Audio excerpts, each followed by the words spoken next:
Lord be with you. A reading from the Holy Gospel according to John. Before the festival of the Passover, Jesus knew that his hour had come to depart from this world and go to the Father. Having loved his own who were in the world, he loved them to the end. The devil had already put it into the heart of Judas, the son of Simon Iscariot, to betray him. And during supper, Jesus, knowing that the Father had given all things into his hands, and that he had come from God and was going to God, got up from the table, took off his outer robe, and tied a towel around himself. Then he poured water into a basin and began to wash the disciples' feet and to wipe them with the towel that was tied around him. He came to Simon Peter, who said to him, "Lord, are you going to wash my feet?" Jesus answered, "You do not know what I am doing, but later you will understand." Peter said to him, "You will never wash my feet." Jesus answered, "Unless I wash you, you have no share with me." Simon Peter said to him, "Lord, not only my feet, but also my hands and my head." Jesus said to him, "One who has bathed does not need to wash, except for the feet, but is entirely clean. And you are clean, though not all of you." For he knew who was to betray him.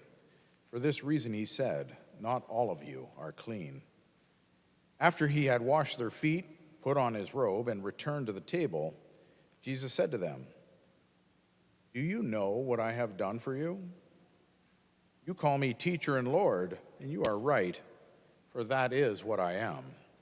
So if I, your Lord and teacher, have washed your feet, you also ought to wash one another's feet. For I have set you an example, that you also should do as I have done to you." The Gospel of the Lord.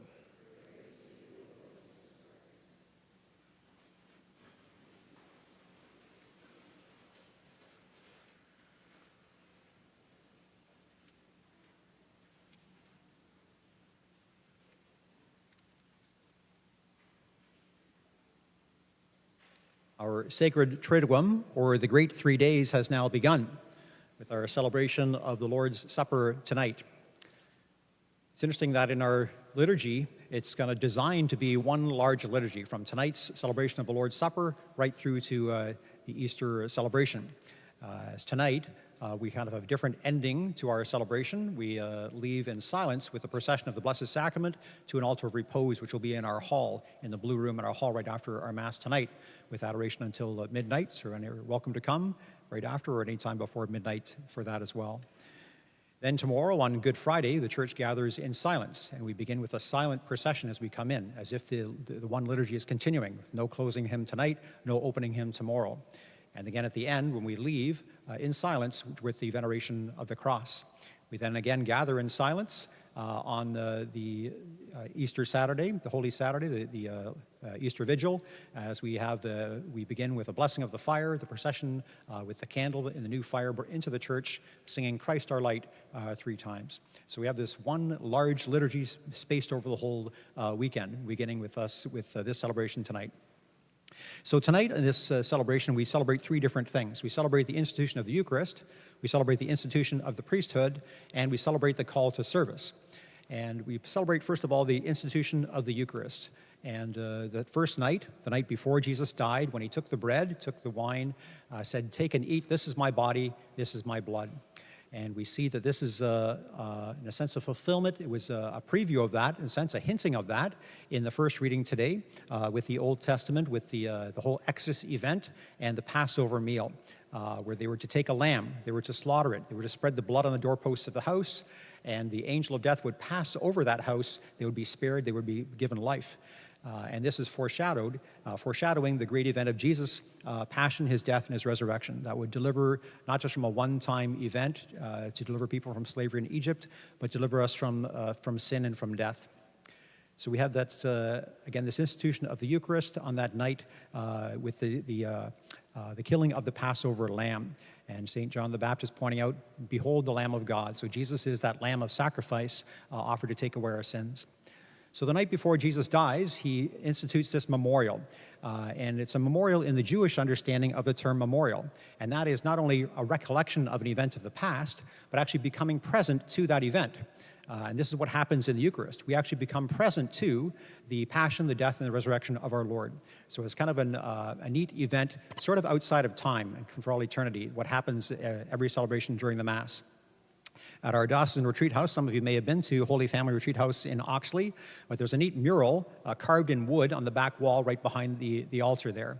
And the mural is of the crucifixion scene. And what you may notice, first of all, is the stark contrast between the figures on the left and the figures on the right.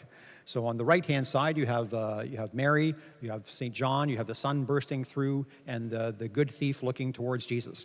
On the right, you have the other person crucified with Jesus looking away. You have a lightning bolt coming down. You have the soldiers gambling for the clothing. You have these two reactions, if you will, to the Lord's death. But what also struck me is that there is a border to that picture, which is carved just with little slash marks around most of the border of that wood, that one large mural. However, it only comes to the cross, and the border doesn't actually cut through the cross. The cross kind of stands out outside the picture. And I thought this is a neat understanding, whoever did that, of what happens during the Mass. It's not only a remembrance of an event 2,000 years ago, but becoming present to the Lord's passion, death, and resurrection. That's what happens right here tonight, every time we celebrate the Mass. We become present to the passion, the death, and the resurrection of Jesus. This incredible gift that we're given. Jesus himself becomes our food and drink. And the word Eucharist actually means thanksgiving. So we offer God our thanks and our praise, and we have what's called this marvelous exchange, where we give God our thanks and our praise, and we receive from God the gift of himself. As Jesus comes to us in his word, he comes to us in his very body and blood in the Eucharist. So that's the first thing we're celebrating tonight, is the institution of the Eucharist. Secondly, we're celebrating the institution of the priesthood. This past Monday night, when we had the Mass of the Chrism, we had the oils that were blessed, which were brought up in procession today, the oil of the catechumens, the oil of the sick, and the oil of Chrism. But we also had the renewal of the priests' vows. So all the priests of the diocese gathered together with Bishop Fabro and renewed our vows on that celebration. So tonight we celebrate that institution of the priesthood. In order for us to have the celebration of the Mass, in order for us to be able to enjoy, to have that spiritual food and drink in the Eucharist, we need to have priests, and that's what Jesus had established beginning that Holy Thursday night. It's also recently been announced that we will have 3 new priests in our diocese as of April 27th. Deacon Matthew Sawyer, Deacon T.J.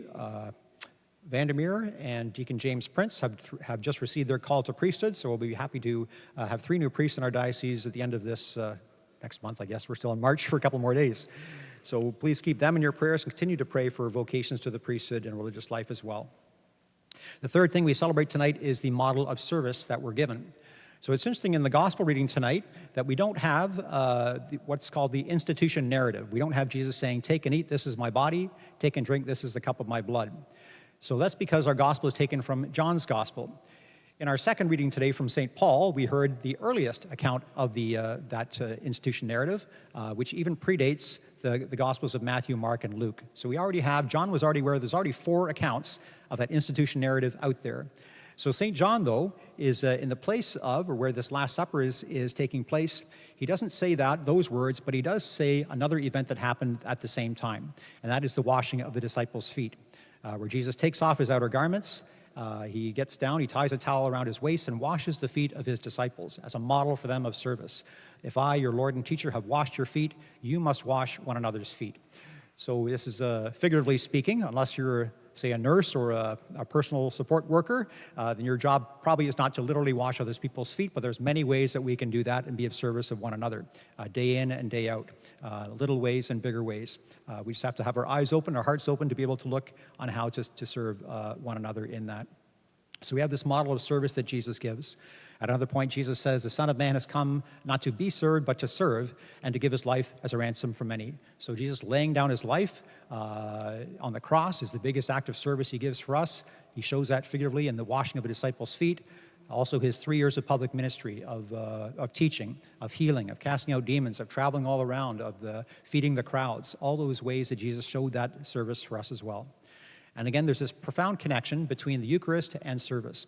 The very last lines of the Mass, which is the deacon's line, unless there's not a deacon there. Yes, there's a deacon here. Is the Mass is ended, go in peace, or go, you are sent, or go out and proclaim the good news. So from being fed with our spiritual food and drink in the Eucharist, we're sent forward. We're sent to go out and bring the good news to the world. We're sent to go out and serve one another in looking after not only the material needs, but the greater needs, which is a spiritual need for God, need for love, or need for coming closer to the Lord in all of our lives. So again, this profound connection between the Last Supper, between the Mass that we celebrate, and our call to service, our call as Christians to be of service and of love to one another.